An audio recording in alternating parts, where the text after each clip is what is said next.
बिस्मिल्लाहिर्रहमानिर्रहीम। अस्सलाम वालेकुम वरहमतुल्लाहि वबरकातुहू। आज से सर्विसेज की जो वीडियोस हैं, कौन कौन सी सर्विसेज चलती हैं फेसबुक के ऊपर, बिना स्किल के अगर पैसे कमाने हों सर्विस के तौर पे वो कैसे कमाते हैं, आज से इसकी वीडियोस में स्टार्ट कर रहा हूँ। यहाँ पे मैंने काफ़ी सारी सर्विसेज लिखी हुई हैं। जब मैंने पहली वीडियो बनाई थी उस टाइम में आपको तकरीबन बता दी थी। देखो वास्ट टाइम है ना, जो इसकी सर्विस इस टाइम लो है, जो मैं आपको बता दूं। हाँ, लाइव का भी अभी जो क्राइटेरिया है इसकी सर्विस बहुत चलती है। इन स्ट्रीम का जो है ना ये अभी नहीं चलती, जो सीरियसली मैं आपको बताऊं। लाइव के वो चलते हैं क्योंकि वो 6 लाख है। और दूसरी बात ये है कि लाइव का मैंने लाइव वाली वीडियोस में बताया था कि बहुत सारे लोग ड्रामा सीरियल से भी करते हैं, न्यूज़ से भी करते हैं। इसके अलावा जो है ना एक दो उनके जो तरीक़ाकार हैं वो और भी हैं, लेकिन ये जिनके पास ट्रैफिक है वो करते हैं। ऐसा नहीं है कि कोई आम बंदा आए और वो कर ले। हाँ, अगर वो भी ट्रैफिक ले ले रेंट के ऊपर तो वो भी कर सकते हैं। ठीक हो गया। तो वास्ट टाइम जो है ना ये भी इस टाइम इन स्ट्रीम की तो वैसे ही नहीं है, लाइव की है। वो भी तकरीबन लो है इस वजह से कि लाइव के ऊपर ऐड फेसबुक ने बंद किए हैं। पता नहीं उसको बंद करना चाह रहा है या बाद में ऑन कर देगा, वो एक मतलब वो उसका मसला है। लेकिन मैं आपको आज के दिन यानी 13 सितंबर है, आज जुम्मे का दिन है, आज के दिन मैं बता रहा हूँ कि उसका जो मार्केट की जो वैल्यू है वो थोड़ी सी कम है पहले से। इसके अलावा आ जाते हैं फॉलोवर की भी जो वैल्यू है ना वो पहले से कम है। क्यों? क्योंकि जो है ना जब जाहिर सी बात है, जब वास्ट टाइम का वो होता है ना तो उस टाइम फॉलोवर की भी ऑटोमेटिक हो जाती है। तो इन दोनों की वैल्यू थोड़ी सी लो है आज के दिन की। अच्छा, पे आउट सर्विस इसकी वैसे ही है जैसे पहले। इवन के पे आउट वेरिफिकेशन वाले की सबसे ज़्यादा इस टाइम वैल्यू है। लेकिन पे आउट सर्विस के ऊपर मैंने कुछ चीज़ें लिखी हुई हैं, मैं वन बाय वन चलूँगा। जिस तरीके से मैंने लिखा हुआ है ना, इंशाल्लाह मैं वन बाय वन चलूँगा और आपको डिटेल्स के साथ, कुछ डिटेल मतलब यहाँ पे मैंने सिर्फ नाम लिखे हुए हैं, बाकी उनकी वैसे डिटेल्स लिखी हुई हैं। अच्छा जी, पे आउट सर्विस है क्या, इसको देते कैसे हैं, कौन दे सकता है, कौन ले सकता है, क्या इसकी परसेंटेज होनी चाहिए। परसेंटेज तो खैर मैं डिसाइड नहीं कर सकता, वो हर एक बंदे का अपना वो है, लेकिन एस्टिमेट क्या होनी चाहिए इसके बारे में बताता हूँ। इसको गौर से सुन लेना। और जो बाहर के, जैसे कोई बंदा दुबई में बैठा है, कोई सऊदी अरब में बैठा है, या कोई मतलब किसी और कंट्री में बैठा है, यानी पाकिस्तान के अलावा जो बाहर बैठा है, मैं उसकी बात कर रहा हूँ। पाकिस्तान में जिसके पास LLC है और जिसके पास LTD है वो भी इसको दे सकते हैं, मतलब सर्विस दे सकते हैं। सबसे पहले ये है कि अगर LTD आपको ये बता दूं, यूके के अंदर जो कंपनी बनवाते हैं ना उसको LTD कहते हैं, और अगर USA के अंदर मैं कंपनी बनवाऊँ तो उसको LLC कहते हैं। ठीक हो गया। इसकी अगर मैं कॉस्ट की बात करूँ, LTD की जो कॉस्ट है वो 50 पाउंड है, और इसके जो एड्रेस मिलता है, जैसे बात एड्रेस परचेज करना पड़ता है, तो वो तकरीबन 120 पाउंड का है। अभी इसमें ये तो एक बंदे का रेट है, कोई इसको कम भी कर सकता है, कोई ज़्यादा भी कर सकता है, लेकिन तकरीबन जो है ना अगर वैसे टोटल मिलाया जाए ना, अगर किसी से आप बनवाएं तो तकरीबन $200 इसकी वो बनती है। आप तकरीबन इसको 55 से 60 हज़ार कह लें, मैं PKR में बता देता हूँ। उसके अगर आप LLC जाएँ तो जाहिर सी बात है $300 है, और इसकी प्राइस आप खुद चेक। इसके अलावा LLC के ऊपर पे आउट बनता है। इसके जब वेरिफिकेशन अगर खुदा न खास्ता मांगते भी हैं तो आप इसकी वेरिफिकेशन करा सकते हैं। इसी तरीके से जो LTD है इसकी भी अगर वेरिफिकेशन वो मांगे तो आप इसकी करा सकते हैं, लेकिन हर किसी की नहीं करा सकते। मैं आपको फिर भी बता दूं, ऐसा नहीं है, यहाँ पे मैं एक चीज़ क्लियर कर दूं, ऐसा नहीं है कि अगर आपने LTD का पे आउट बना लिया या LLC का पे आउट बना लिया तो वो कभी ख़राब नहीं होगा, वो भी ख़राब होगा। और क्या वो ठीक हो जाएगा? इसके भी ठीक होने के जो चांस है ना वो 50% होते हैं। कुछ केसेस हैं जिनमें जो है ना 100% ये हो जाते हैं, कुछ केसेस हैं जिनमें 1% भी नहीं होते। तो ये जो है ना ये फेसबुक के ऊपर होता है कि वो उसको किस तरह से पकड़ रहा है। आखिर में मैं एक चीज़ बताऊंगा, जो मेरी एक दफ़ा बात हुई थी और जो मैंने समझा था उसके ऊपर मैं जो है ना वो बात करूंगा, और ये वैलिड भी है, आज तक भी वैलिड ये। उसके बाद आ जाते हैं जी, LLC का मैंने बता दिया, LTD का मैंने बता दिया। पे आउट बनाते कैसे तो वो फिर कोई और वीडियो मतलब इसकी बनाएंगे, लेकिन फिलहाल में इसकी। अब आ जाते हैं पेपाल कौन बना सकता है? पेपाल वो बना सकता है जो सऊदी अरब में रहता है, जो दुबई में रहता है, और जो इंडिया में रहता है, या मतलब किसी और कंट्री में रहता है, बांग्लादेश में रहता है, ये पेपाल बना सकते हैं। पाकिस्तानी यहाँ पे बैठ के नहीं बना सकते। यहाँ पे मैं एक चीज़ क्लियर कर दूँ, अगर हम पाकिस्तानी पेपाल बनाना चाहें या बनवाना चाहें तो हमें क्या चीज़ ज़रूरत होगी? हमें एक ऐसे बंदे की ज़रूरत होगी जो दुबई में बैठा हो, या सऊदी अरब में बैठा हो, या बांग्लादेश में बैठा हो, या इंडिया में बैठा हो, जो हमें हमारे साथ जो 100%, अच्छा किसी और कंट्री में बैठा हो, मतलब UK में बैठा हो, USA में, वो तो अमीर कंट्री है ना, मैं तो उनकी बात नहीं कर रहा, मैं तो आम मज़दूरों के मतलब बात कर रहा हूँ जो आराम से, क्योंकि हमारी एक्सेस वहाँ तक इतनी पहुँच नहीं पाती। तो सबसे पहले तो ये है कि हमारा अगर वो हमारे नाम पे बनाए तो हमारा पासपोर्ट नंबर ना इसके अंदर लगेगा। जैसे मैंने खुद अपना पेपाल बनवाया था, लेकिन किसी बंदे ने फ्रॉड करके उसको बंद करा दिया। लेकिन पेपाल बनाते हुए आपका पासपोर्ट नंबर, आपकी डेट ऑफ बर्थ ये लगती है, और इसके अलावा फिजिकल जो नंबर होता है ना वो लगता है। इसके अलावा वो फिजिकल मतलब डेडिकेटेड जो रेजिडेंशियल मतलब एक बंदा सऊदी अरब में बैठा है उसकी जो आईपी है ना ओरिजिनल वो यूज़ होगी, या अगर कोई सऊदी अरब में, दुबई में, कहीं भी बांग्लादेश में, उसकी ओरिजिनल आईपी यूज़ होगी। अगर आप पाकिस्तान में बैठ के इसको बनाएंगे ना तो ये सस्पेंड हो जाएगा, ये इसकी वेरिफिकेशन वगैरह नहीं होगी, इसकी मैं आपको बता दूँ। और इसको मोबाइल से बनाएंगे तो अच्छा रहेगा। ये मतलब सबसे अच्छा ये रहेगा कि आप इसको मोबाइल से साइन अप करें और फिंगरप्रिंट के थ्रू मतलब आप इसकी वो ये लॉक वगैरह करें, ये सबसे अच्छा रहेगा। मैंने पहले मतलब 1-1.5 साल तक मैं ये क्रोम से मैं बनाता रहा हूँ, ये नहीं हुआ। फिर मैं जब जनवरी में मैं उम्रे पे गया था ना, वहाँ पे जाके मैंने अपने वो मेरे पास सिम भी थी, मैंने पेपाल बना लिया। अल्लाह का शुक्र है कि वो तकरीबन 7 से 8 महीने चला, फिर एक बंदे ने मतलब धोखा दिया और वो बंद हो गया। लेकिन 7 से 8 महीने चले, आप ये क्या तकरीबन मैंने जो है ना बहरहाल ये है कि तकरीबन हर महीने मेरी 8 से 10 हज़ार उसके अंदर रिसीविंग होती थी। कभी इससे ज़्यादा भी हो जाती थी, कभी इससे कम भी थी।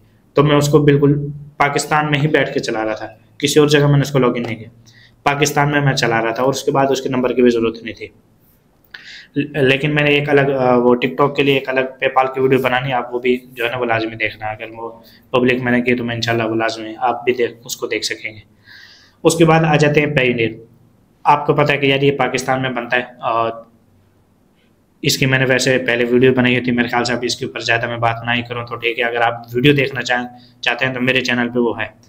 वाइज जो है ना, ये जिसके पास LTD हो वो भी बना सकता है, जिसके पास LLC हो वो भी बना सकता है। वाइज से आप पाकिस्तान में पेमेंट ट्रांसफ़र ना करें तो अच्छा है, क्योंकि ये जो है ना ये बहुत ज़्यादा डीएक्टिव हो रहा है। आप ये देखें कि मेरा LLC का जो वाइज था वो भी डीएक्टिव हो गया, जो LTD का था वो भी डीएक्टिव हो गया। अब मैं वाइज बना ही नहीं सकता, जिसका एक दफ़ा जो है ना वो डीएक्टिव हो जाए वो दोबारा उसी सेम नहीं बना सकता, वो भी डीएक्टिव हो जाता है। अक्सर जो है ना वो पेमेंट नहीं होती, मतलब बहुत सारे इश्यूज आते हैं। तो वाइज के लिए जो है ना मतलब इसकी जो बैंक की जो फीस है वो तकरीबन 30 पाउंड है, डॉलर में 45 शायद हो जाती है, मतलब इसके आसपास है, इससे ज़्यादा नहीं है। इसके आप ये फीस पे करते हैं तब आपको जो है ना वो इनसाइड USA और आउटसाइड USA जो ये 2 चीज़ें मैंने लिखी हुई है ना, ये आपको बैंक मिलते हैं। अच्छा, इसके अलावा एलिवेट पे ये पाकिस्तान में बन जाता है, और इसके ऊपर इंशाल्लाह मैं एक वीडियो भी बनाऊंगा। लेकिन मैं आपको अभी थोड़े से मैं इसके डिटेल्स दे देता हूँ कि ये अभी पाकिस्तानी फ्रीलांसर के लिए ना ये एक सर्विस निकली है, और ये बहुत अच्छा है। मैंने भी बनाया हुआ है, और इसके अंदर जो है ना इसके जो मतलब डॉलर का जो रेट है मतलब 278 चल रहा है ना, तो ये 277 आपको रेट देते हैं।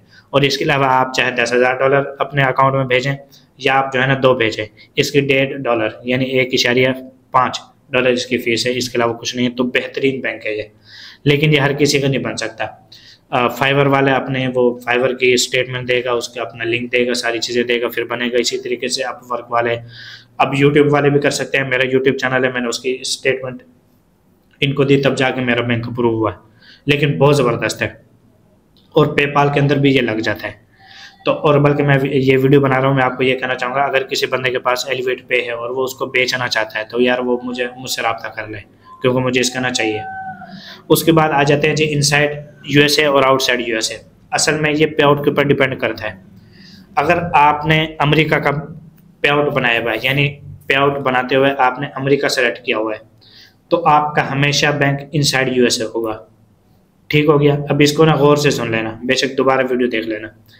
अगर आपने अमेरिका का पे आउट बनाया है तो इनसाइड बैंक उसके अंदर लगेगा। इनसाइड के अंदर ना राउटिंग नंबर होता है,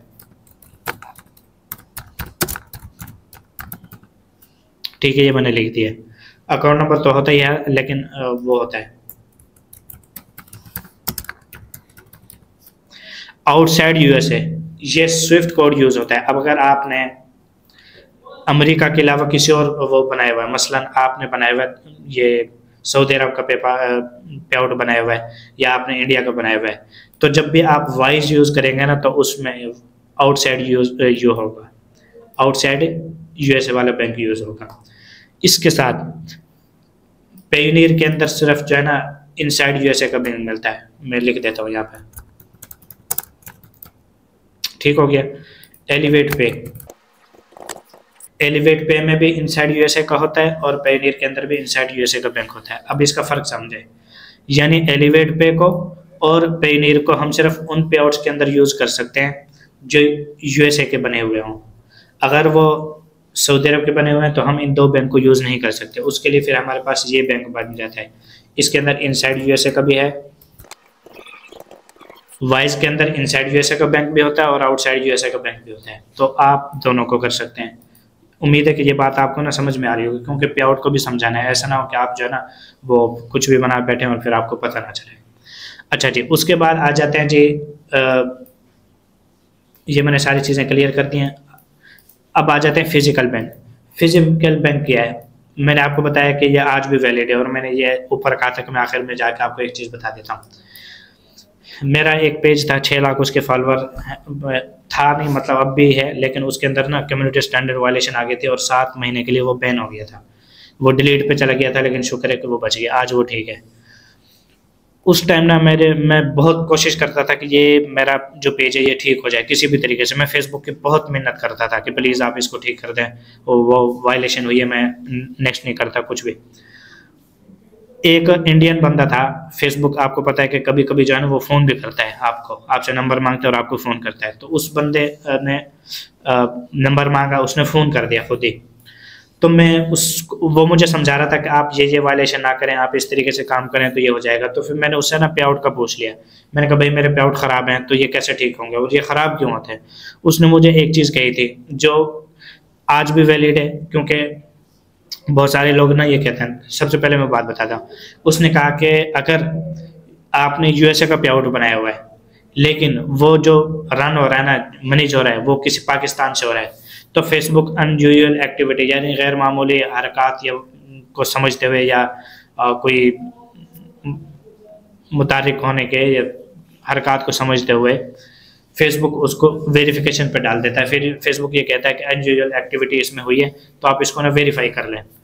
तो वो ये कह रहा था कि जिस कंट्री का पे आउट होता है ना, अगर वो उसी जगह रहे तो हम नहीं मांगते, ये बात उसने कही थी। अब आपको पता है कि बहुत सारे लोग ये कहते हैं कि आपका जो आईडी है वो, जैसे मैं अपना बताता हूँ, आपकी आईडी मोहम्मद उमेर के नाम से होनी चाहिए, आपका जो बैंक है अकाउंट होल्डर नेम है वो मोहम्मद उमेर के नाम से होना चाहिए, जो पे आउट है वो भी मोहम्मद उमेर के नाम से होना चाहिए, फिर आपको कोई इशू नहीं आता। चाहे आप पेपाल यूज़ करें चाहे फिजिकल बैंक यूज़ करें, लेकिन फिजिकल बैंक जो है ना वो बेस्ट होता है। ये चीज़ यहाँ पे वैलिड हो रही है। वो कैसे, अब पाकिस्तान में अगर मैं बैठा हूँ तो मैं अपना नाम तो यूज़ कर नहीं सकता, वो इस वजह से नहीं क्योंकि मैं पाकिस्तान में बैठा हूँ, मैं पाकिस्तानी पे आउट तो नहीं बनाऊंगा। दुबई में जो बंदा बैठा है ना वो दुबई का बना सकता है। वो मसलन मैं अगर दुबई चला जाऊँ तो मैं अपने मतलब मेरा इकामा बन जाए तो मैं इकामा नंबर वहाँ डाल दूंगा, दुबई का एड्रेस डाल दूंगा, दुबई का फिजिकल बैंक डाल दूंगा, दुबई में ही मैं रहूँगा, मेरा कभी इशू नहीं आएगा। ठीक है। इसके अलावा अगर मैं सऊदी अरब चला जाऊँ वहाँ पे यही चीज़ है, अगर मैं यूएसए चला जाऊँ वहाँ पे भी सेम चीज़ है। लेकिन अगर मैं दुबई का पे आउट बना और उसको मैं फिर पाकिस्तान में रखूँ, अब मैं ये नहीं कहता, यहाँ पे मैं परसेंटेज लिख लेता। देखें, जब फेसबुक ने वेरिफिकेशन मांगनी होती है ना, ये वीडियो लंबी हो रही है लेकिन मैं इसको डिटेल से बता रहा हूँ क्योंकि आज के दिन भी फेसबुक के अंदर जो लड़ाई चल रही थी ना, और खासतौर पर ये कोर्स के हवाले से पेड में, ये इस वजह से भी चल रही थी कि भाई पे आउट के इतने ज़्यादा मसले हैं, फेसबुक का काम नहीं हो रहा और आप मतलब पेड कोर्स करा रहे हैं, तो ये इसके ऊपर ज़्यादा जो है ना वो लड़ाई हो रही थी। वो ये ज़्यादातर जो है ना पे आउट, इवन कि मैंने पिछले वीडियो में बताया था भाई झूठ बोलने का कोई फ़ायदा नहीं होता, ना कभी पहले बोली और इंशाल्लाह ना ही आगे बोलने, अल्लाह ताला इसकी तौफीक दे हमेशा कि सच बोले। मेरे खुद के भी पे आउट जो है ना वो वेरिफिकेशन पे गए थे, जिस वक्त दूसरों के गए थे ना वो मेरे भी गए थे, तो मैंने अभी तक भी उनको वेरीफाई नहीं कराया। मैंने कहा अभी फेसबुक भी इसको वेरीफाई नहीं कर रहा, जिस दिन करेगा तो उस दिन मतलब मैं भी करा लूँगा। अभी वैसे के वैसे जो है ना उनको छोड़ा हुआ है। वो क्या था, यूएसए के पे आउट थे, पाकिस्तान में मेरी आईडी में लॉगिन थे, ठीक है। इसी तरीके से दुबई के थे, इंडिया के थे, वो मेरी आईडी में लॉगिन थे, तो सारे वेरिफिकेशन पे चले गए। अच्छा, जो लोग मतलब दुबई में हैं उनके दुबई में है, दुबई का ही पे आउट है, उनके नहीं गए, और ख़ास तौर पे फिजिकल बैंक लगा हुआ था। मतलब 20% जो है ना शायद उनके गए होंगे, वरना 80% जो है ना उनके नहीं गए।